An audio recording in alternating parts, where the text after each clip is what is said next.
What's going on, guys? Shane here. I'm Vince. Today we're going to be talking about fighting off the wall. A lot of the times when we're watching MMA matches, people tend to change the channel when guys clinch up against the cage.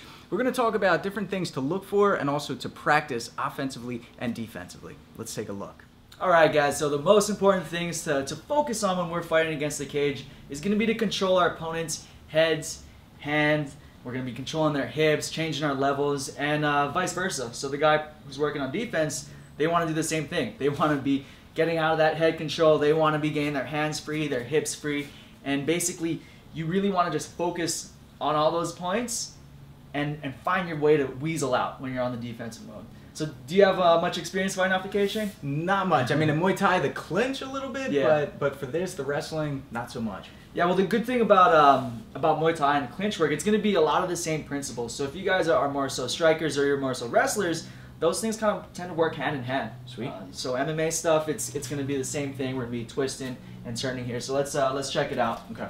So when we're up against this cage, when I'm fighting and pressuring in, remember, heads, hands, and hips. So I'm controlling and I'm battling for this head position. Notice how if I'm under Shane here and I'm lifting up, how does that feel? Not good. Not good. And where that head goes, the body tends to go as well. So if I'm up here and I'm pressuring up, do you feel like you can move around much, Shane? No, I light on my feet too. Right? Yeah. So it's not good. Look, see how he's on his toes right there? When we start to get that head work in, he's stuck and pinned. So that's a good thing for us. You'll notice too on this side, see where my hand is? I'm controlling an underhook. Alright, Shane's kind of over with this whizzer and he's protecting himself. But this underhook's good for me because I can really control. I can control on his shoulder, or I'm lifting up and I've got my body nice and tight here. Same thing on this side. If I fight and get another underhook, and I'm able to grip around the back of Shane, I can get a butterfly grip, I can get an S grip, whatever it is, a gable grip. When I'm here, now I have a lot of control. I'm pressuring in with the head. Same thing. How does that feel? I just cracked it. I think his jaw cracked. Sorry, bud. But yeah, so those types of controls, guys, those are going to be power points for us. So controlling that head, I've got my underhooks in. Now, even if I can't get this one in, and you'll notice a lot when you're fighting and stuff and watching MMA, it's not always going to happen where I can slide both underhooks in. You're going to see kind of this position here, where he's got one underhook, I've got one underhook, and we're kind of battling, or I'm punching, I'm kneeing. Same thing with Shane. He can be lifting his hand up, throwing some elbows in, whatever it is. But this is where the real battle is going to take place. Okay, so I've got an underhook, I've got my head control, and now, again, controlling the wrist. So controlling the hands here, I'm going to grip it on this wrist, and now I've got another point of control. So I've got Shane controlled on this side, I've got it controlled here, and I've got his arm controlled. How does that feel now? Oh man, I'm pinned. Not good. No, not good. Now same thing with the hips. If I've got my knee in, up against the cage wall here, and I'm pressuring in nice and tight, I've got my hips lower than his, I have the leverage. Now we've really got our person and our opponent under control. So from here, we can start to work other things. We can start to work around for single legs, doubles. We can start working the double off the wall bounce we showed before. Yep. But main thing is I've got this position secure and I'm pressuring Shane in. I'm isolating his hip. I'm working on one side, getting all of his weight there. And now he feels kind of helpless up against the cage. That's my question. What do I do in this situation? All right, so let's take a look defensively. Okay. You basically want to battle all the same things we just worked on. So let's just start with the head for now. If you're in nice and tight, Shane's got his head under mine, not good. And even like right now, I feel the pressure, but Shane, start to kind of lift up. So get your hips in and lift up and really pin my head up against the cage. Yeah, this sucks. Okay, this is good head pressure here. You want your opponent, here on my voice change, so I'm right here. Oh yeah, your head's controlling. Go up now. Okay, so when I'm talking like that, that's good head pressure. So Shane gets that head pressure there.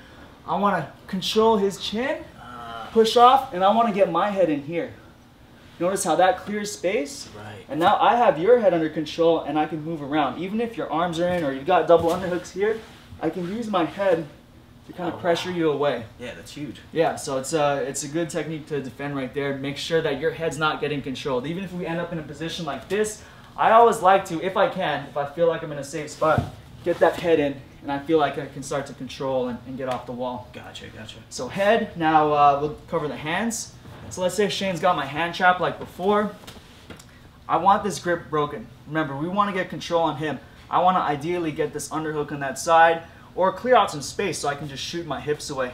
So one of the grip breaks that I like to do here is if he controls his wrist, I'm going to bring this knee up and make sure I'm balanced. So if I'm all the way on this leg, obviously I can't pull my knee up. But I want to make sure my hips are nice and centered underneath me. I'm going to lift up and break that grip there. Nice. Okay, so once I do that, I like to try to swim this underhook, or if I've cleared enough space, I can work off the cage immediately. Gotcha. Now the last point, if you're controlling, yeah, I've battled this. Even if he's controlling his wrist, I can reach around. Main thing, again, control head, hand, hips. Nice. If his hips are nice and tight, now I need to focus on how do I get out of this position. If he's doing a good job, he's isolating me off to one side. Okay, I need to get my balance back. The way we do that is we need to get our hips underneath our opponents. If I stay here, you're lifting me up. Yeah. I'm gonna go for a ride, especially if this guy's a good wrestler. He can start to throw this arm over, kick me down. He can go for takedowns. We don't want that. Exactly. Trips, sweeps, a lot of different things he can do from here. So I want to make sure I'm not standing up tall. Gotcha. I need my hips. So I need to battle. Whatever I got to do, battle, and I got to get my hips low and wide. So you'll notice when you're watching fights, oftentimes guys will get pressed up against the cage and they'll spread their legs really wide, and that's the reason. They need to have their hips underneath them to get that control back. Gotcha. So once we're here, working, flowing up against the cage, we're battling, I want to make sure from the defensive standpoint that I am trying to clear a way out.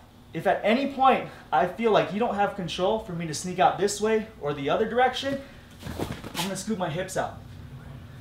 Sometimes you got to force and create that position. So maybe if I reach around or I've got this underhook, I can shoot my arm under the hip and I can turn Shane over, almost like a Muay Thai clinch, right? Right, that was my first thought there, is pretty much just head's going in one direction, hips are going in the opposite direction. Yeah, that's a good way to think about it, is kind of twisting the body. So if you're putting torque here, I have to move, right? Right. So right, it's that same thing. We're kind of controlling the body and we're kind of creating little openings to see if we can slide ourselves out. Awesome. So all this stuff here, again, these are more principles of control. So when you're working up against the wall, now you'll kind of know what's going on, what's happening. It's actually a pretty grueling thing. If we do 5 minutes just wall work, it's really, so gets your heart pumping. Is this a drill that you do with a partner? You just, one person's back against the wall and you're trying to switch? And yeah, definitely. So you can be working drills off of specific moves, but oftentimes too, like we'll have days where we're doing our team training and stuff where we're doing 5-minute rounds on the wall. Gotcha. So one guy's trying to get off the wall, the other guy's trying to finish the takedown, and you guys are just going to have to battle from there. Man. So a lot of different things you can do with the wall if you have a training partner, obviously, or at least now you kind of know what to look for when you're watching fights. Awesome. Good stuff. Give it a try. All right, guys, thanks for watching. Remember the key points: control the heads, the hands, the hips, and it's going to make wall fighting a lot more fun for you to practice and watch on TV. All right, guys, thanks for watching. Until then, be sure to subscribe to get the fight tips before your opponent does. I'm Shane. I'm Vince. Fight tips for the underdogs.